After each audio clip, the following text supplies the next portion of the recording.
बाळा इकडे माझे काम करशील का? ठीक आहे, कंदेची पेंडी आणि नदी पलीकडून करपा कापून आण, म्हणजे मला छान चगळता येईल.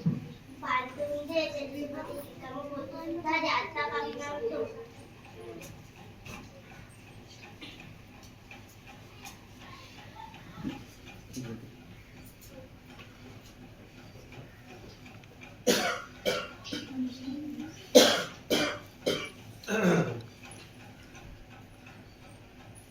नदी तर आली, नदीचा आवाज येतोय, नदी पलीकडे जाऊ शकेल का? कोशाला विचारू बरं. बैल काका, मला नदी पलीकडच्या कडबा कुठवर जायचं, आजीसाठी कडबा कापून आणायचा. मला खूप भीती वाटत आहे, ती नदी पलीकडे जाऊ शकेल का? अरे बाळा, काळजी नको करू, मुगे इतकंच पाणी आरामात.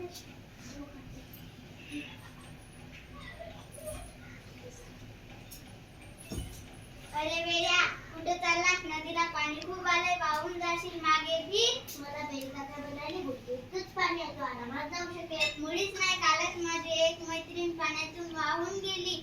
असे वेडेपणा करू नको, मागे भी. मी घरी जाऊ जाऊ द्या, तरी घरीच जाते.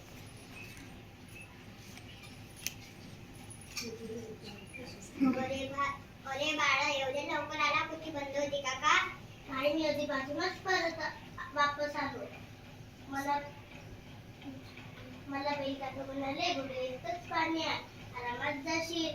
मला खालते म्हणाले, कालच माझी एक मैत्रीण पाण्यातून वाहून गेली. मला भीती लागली, मी परत आले. सकाळीच तर गाजव दादा नदी पार करून आल्या, त्याच्या पोटापर्यंत पाणी नव्हतं. बैल काका किती उंच आहे, कारण किती छोटी आहे, मग तिला पाणी जास्त वाटलं ना. तो किती उंच आहे, मोठा आहे. तो आत्ता मध्ये लक्षात आला, आत्ता कडबा कापून आणतो.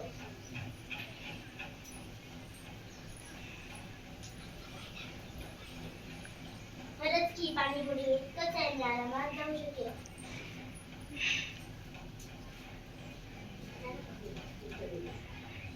पाटाचे नाव आहे पाणी किती खोल.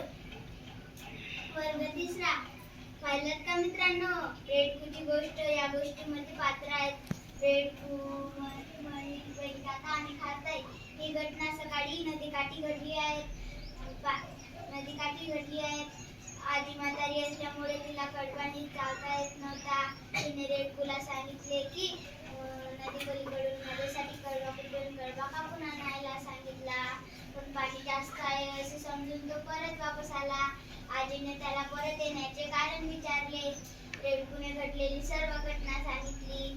बैल काका म्हणाले, गुडघे इतकं पाणी आहे, पण खारताईने सांगितले पाणी जास्त आहे.